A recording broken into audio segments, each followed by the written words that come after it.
नमस्कार, कच्चा चिट्ठा देख रहे हैं आप और मैं हूं आपके साथ राजप्रीत कौर।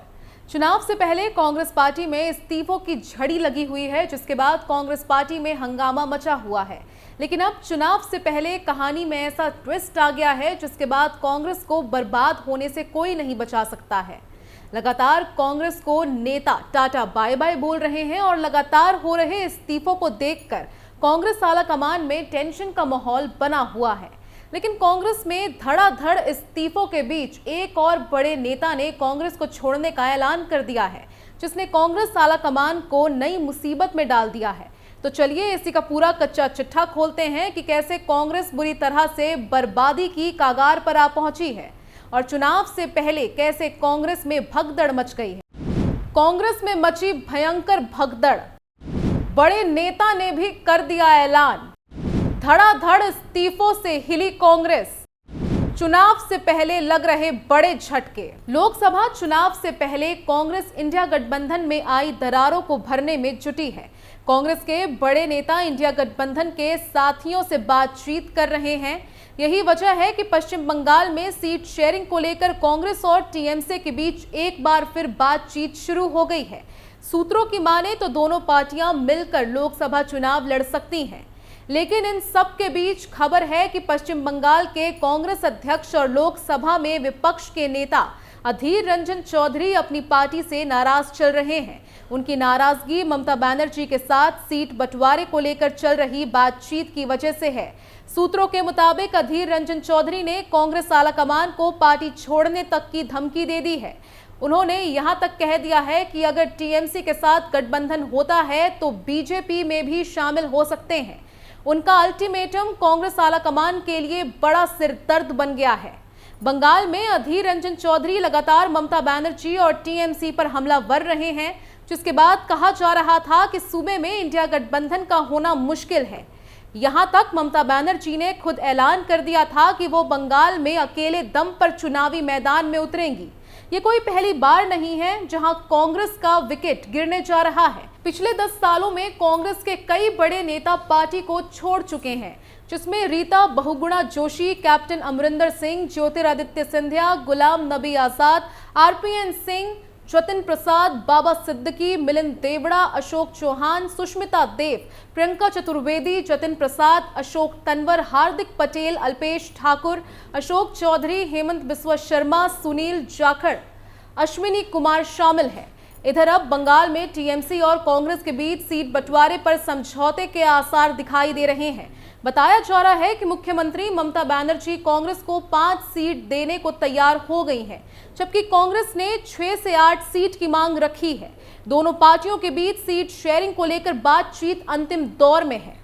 सूत्रों के मुताबिक कांग्रेस और टीएमसी में अब 6 सीटों पर सहमति बनती दिख रही है। दोनों दलों के बीच 36 से 6 का फॉर्मूला तय हुआ है, यानी बंगाल में टीएमसी 36 सीटों पर चुनाव लड़ेगी और कांग्रेस 6 सीटों पर चुनाव लड़ेगी। सूत्रों के मुताबिक कांग्रेस किन किन सीटों पर चुनाव लड़ेगी, इन बारे में फाइनल राउंड की बातचीत चल रही है। कांग्रेस की 5 सीटें तय हो गई हैं। ये सीटें बहरामपुर, रायगंज, दार्जिलिंग, मालदा उत्तर और मालदा दक्षिण हैं। इसके अलावा कांग्रेस ने मुर्शिदाबाद, जंगीपुर और पुरुलिया सीट की भी मांग की थी, लेकिन कांग्रेस का पुरुलिया सीट पर सबसे ज्यादा जोर है। ममता बनर्जी बंगाल की जिन 5 सीटों को कांग्रेस को देने के लिए राजी हुई हैं, उनके बारे में कुछ और डिटेल्स आपको बताते हैं। इनमें से 2 सीटें कांग्रेस ने पिछले लोकसभा चुनाव में जीती थी। ये सीटें बहरामपुर और मालदा दक्षिण हैं। बहरामपुर से कांग्रेस के दिग्गज नेता अधीर रंजन चौधरी सांसद हैं, तो वहीं मालदा दक्षिण से अबू हसन खान चौधरी सांसद है।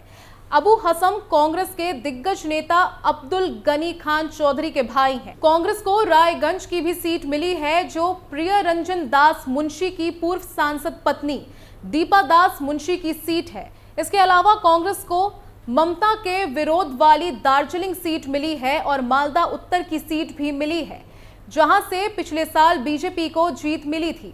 एक तरफ तो अधीर रंजन चौधरी ने कांग्रेस आलाकमान को धमकी दी है, तो वहीं दूसरी तरफ नेता संकेत भी दे रहे हैं कांग्रेस छोड़ने के।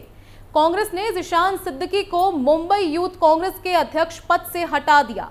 इसके एक दिन बाद यानी 23 फरवरी को जिशान ने प्रेस कॉन्फ्रेंस की और कांग्रेस पर अल्पसंख्यकों का भला करने का ढोंग करने का आरोप लगाया। जिशान ने पार्टी पर अपनी अनदेखी का भी आरोप लगाया और साथ ही दावा किया कि राहुल गांधी के इर्द गिर्द मौजूद लोग ही पार्टी को खत्म करना चाहते हैं। जिशान सिद्दीकी ने कहा कि वो अब अपने कार्यकर्ताओं से बात करेंगे और आगे का फैसला लेंगे। उन्होंने कहा कि उनके लिए ऑप्शन खुले हुए हैं। उन्होंने कहा कि जिस तरह से उनके साथ बर्ताव किया गया है, ये पता चलता है कि कांग्रेस पार्टी को उनकी जरूरत नहीं है। उन्होंने ये भी कहा कि राहुल गांधी अच्छे नेता हैं, लेकिन उनकी पार्टी के लोगों ने पार्टी खत्म करने की सुपारी ले रखी है। राहुल गांधी के टीम में सब भ्रष्टाचारी भरे हुए हैं। इसके साथ ही कहा कि मल्लिकार्जुन खड़गे पिता समान हैं, लेकिन उनके हाथ बंधे हुए हैं। उन्होंने कहा, मुझे किसी व्यक्ति विशेष से नाराजगी नहीं है, मुझे संगठन से नाराजगी है। पार्टी में हमें सुनने वाला कोई नहीं है। मैं अभी कांग्रेस में रहूंगा या नहीं रहूंगा, इसका जवाब मेरे पास अभी नहीं है। अगर यही सवाल आपने मुझे एक हफ्ते पहले पूछा होता तो मेरा सवाल हाँ होता। जिशान बाबा सिद्दीकी के बेटे हैं। बाबा सिद्दीकी ने कुछ दिन पहले ही कांग्रेस छोड़ अजीत पवार के गुट की एनसीपी ज्वाइन कर ली थी।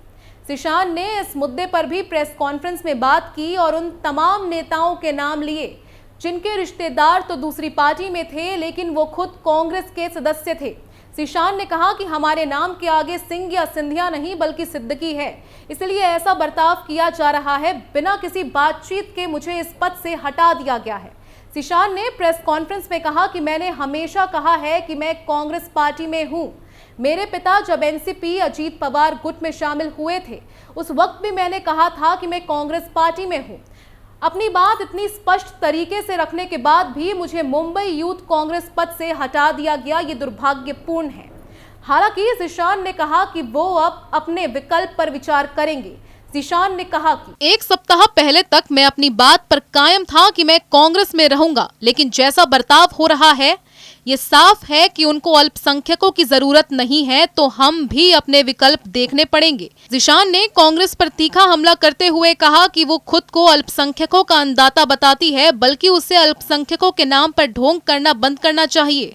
मुझे करीब 90,000 वोट मिला था, उसके बाद मुझे मुंबई यूथ कांग्रेस का अध्यक्ष बनाया गया था। अगर इतना सब कुछ करने के बाद भी अगर कांग्रेस को हम जैसे लोगों की वैल्यू नहीं है तो ये दुर्भाग्यपूर्ण है। कांग्रेस पार्टी हमेशा कहती है कि हम हमेशा मुस्लिम समाज के साथ हैं, माइनॉरिटी के साथ हैं, लेकिन जितना कम्युनलिज्म कांग्रेस पार्टी के अंदर है उतना कहीं नहीं है। अभी तक मुंबई कांग्रेस का अध्यक्ष मुस्लिम को क्यों नहीं बनाया गया? अगर कांग्रेस पार्टी को मुस्लिम से इतना प्रॉब्लम है तो फिर ढोंग क्यों रचा जाता है? कांग्रेस मुस्लिमों से नफरत करती है। भारतीय जनता पार्टी ने अब महाराष्ट्र के नेता जिशान सिद्दीकी के मुद्दे को लेकर कांग्रेस पर सवाल उठाए हैं। दरअसल ये बयान ऐसे समय में आया जब दिग्गज नेता रहे बाबा सिद्दीकी के कांग्रेस छोड़ने के बाद उनके बेटे जिशान को भी पार्टी ने मुंबई युवा कांग्रेस अध्यक्ष के पद से हटा दिया। जिशान ने भी कांग्रेस पर कई गंभीर आरोप लगाए हैं। वहीं इस मामले में भाजपा नेता शहजाद पूनावाला का कहना है कि आज जिशान सिद्दीकी ने कई बातें सामने रखी हैं जो मैंने 6 से 7 साल पहले बताई थी कि कांग्रेस सबसे बड़ी मुस्लिम विरोधी पार्टी है। वोट बैंक और तुष्टीकरण के लिए भले ही कांग्रेस बताए कि मुस्लिमों के साथ है, लेकिन इन्हें ही अल्पसंख्यकों को सबसे ज्यादा चोट पहुंचाई है।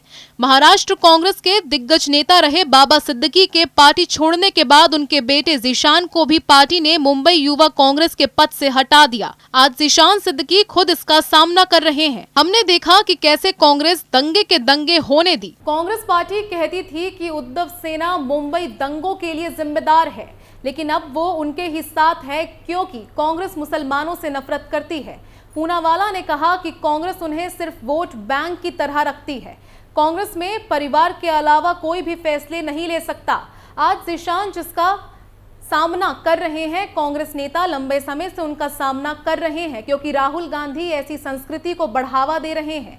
जिशान के आरोप है कि कांग्रेस अध्यक्ष मल्लिकार्जुन खड़गे भी पूरी आजादी से अपनी जिम्मेदारी नहीं निभा पाते हैं।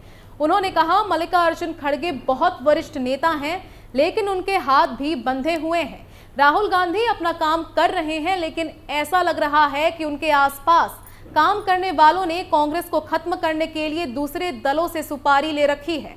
अब देखना होगा कि अधीर रंजन चौधरी अकेले पार्टी छोड़ते हैं या फिर वो भी पूरी फौज के साथ कांग्रेस को चोट देंगे। आपका क्या मानना है कमेंट करके जरूर बताएं। फिलहाल के लिए बस इतना ही। बाकी तमाम खबरों के लिए देखते रहिए कैपिटल टीवी। नमस्कार।